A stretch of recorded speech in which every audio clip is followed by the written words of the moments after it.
everybody's, you see people hanging from the top of the ceiling in the gym and doing backflips and setting themselves on fire. Yeah. Just trying I feel like I caused a little bit of that with the kind of content I made. So you're to blame. I feel like I'm a little bit to blame with the whole because I got caught up. I know personally after filming a lot of YouTube content, when I really started filming a ton of Instagram stuff, it was that sort of like I'm gotta one up this sort of like visual wow factor. Yeah. And you definitely got to a point where people just started doing everything in the gym. Everything. But so your perspective of it now, and I kind of agree too, is like, I guess because there's so many people doing it now and so many people want to do it, they look at just what it's done and they go, oh, I'm going to copy that. Yep, absolutely. It's kind of weird.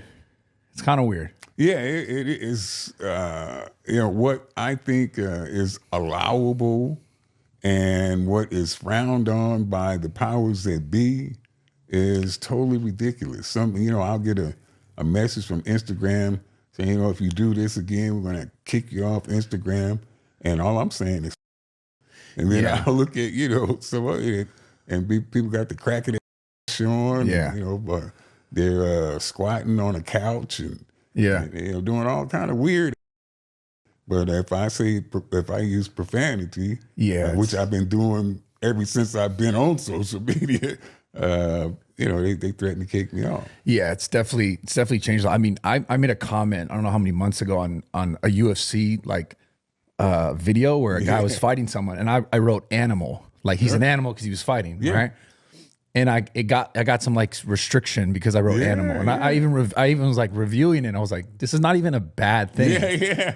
I'm not like calling this person you're an animal. I'm saying they're like they were fighting at a high level. Wow, it was a beast, Yeah, but it is weird. Most fighters would take that as a compliment, right? He's a fucking animal. And I sent it in for review, and I don't even know if they actually have people looking at these things or not, and they just go, "We reviewed it; it's still bad." Yeah. So it is weird because there is a lot of, it takes a lot of I think the genuineness out of the content, and I think it's weird because to be successful, I think now, like to be like lasting successful, you do have to be genuine. So it's like this. What do you really do then? Yeah. If you have to constantly censor what you say, how you speak, and what you do. It's just weird. And then, like you said, the other things that are allowed are like girls can show every part of their body. And, there's certain people that can do crazy shit. It's like, okay. And there's other people that aren't. I just wonder if it's like what's the point of all the, I don't know, control on what we're able to do. I'm wondering, who's making these decisions, because certain things that you would think were totally unacceptable are, no problem. Don't bat an eye at that.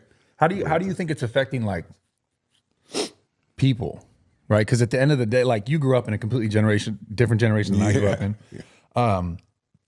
How have you seen like the kind of world change in relationship to social media? Because obviously you were a part of it, like I said in the beginning, in this specific niche, but also kind of at the inception of when YouTube started to become really like it was popular before, but it was like the first iteration of people who were influencing others. So how have you seen it shift? Because it's been about like 10 years now. How have you seen it shift to like affect people? Well, I see people being affected. A lot of them are just, it doesn't wild or what we considered wild stuff back then is, you scroll past it. Like it's no big deal now. They're becoming numb. Yeah. So that's why the absurdity level is rising so high. Yeah. Because, it's, what used to be is nothing now. People are sleeping on that. You got to, what? I seen this guy, set himself on fire and drive through a plate glass window. It's just, I got to top you. I got to be, nobody just wants to stand flat footed and tell the truth. Yeah, where does it, and that's the thing, right? Yeah. It's it just becomes a place where, I don't know, people are just taught to copy or taught to mimic or taught to do something crazy. And I think people are getting further and further away from like the shit that really matters. Yeah, yeah. And then it's weird because then you have this other side of it where like there's a whole other aspect of, I've seen jokes where like someone will be like going on TikTok in like 2023 and it's like, don't eat this because this is bad. And then don't eat that because that is bad. Like everything's bad. And it's like, there's so much information. It's like, how do we decide what is really useful for us? Yeah, that's a damn good question because everybody's an expert. Yeah. I mean, everybody's an expert, man. No, for 30 years you've been doing it this way, and all of a sudden you find out it's bad for you.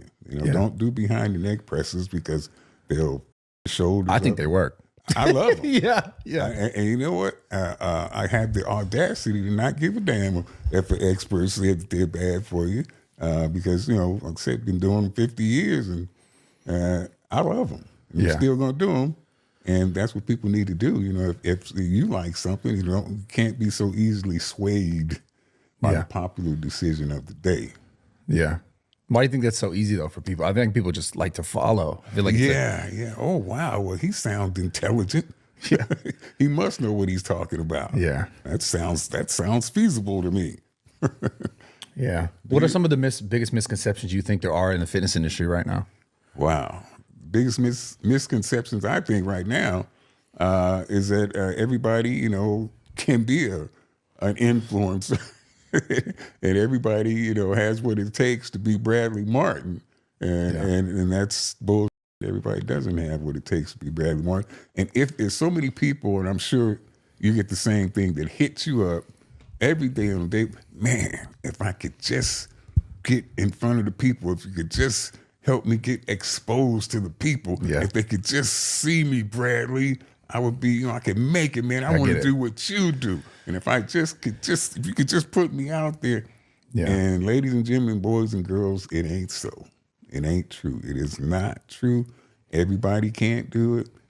I do my absolute best to help as many people as I possibly can and put them out there and not ask for anything in return or seek for anything. Now you got to be give a swear oath of loyalty to me for the rest of your life. I'll put them out there because they really feel like if they were just given the opportunity to be seen, that would be it. They'd be instant stars and they'd be, on the fast track and kicking back.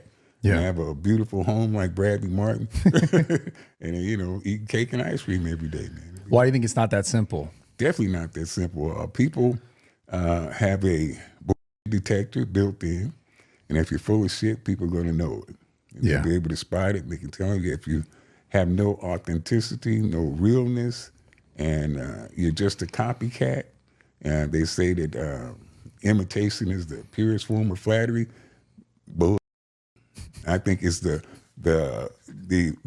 purest way to let people know you personally are not.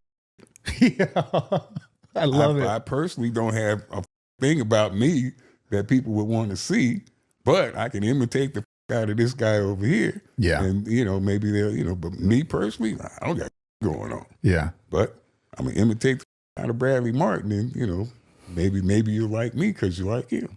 Yeah. That's so accurate. That's so accurate. Well, I guess it's just because people just see what works and they go, well, if it works for them, it'll work for me. Yep.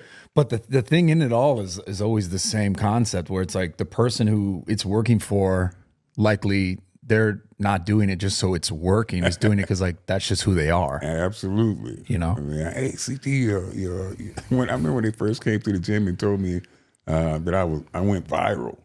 I didn't even know what the viral was, man. I never heard of that term. What do you mean viral? Because when you started, you were how old making YouTube videos? 53. Yeah. Like nowadays, as kids is like 19, 18, 17 making YouTube videos. So yeah, go ahead. I was 53 years old when I first got on YouTube, and all the crazy workouts and stuff that I was doing with all these guys. I was 53 years old.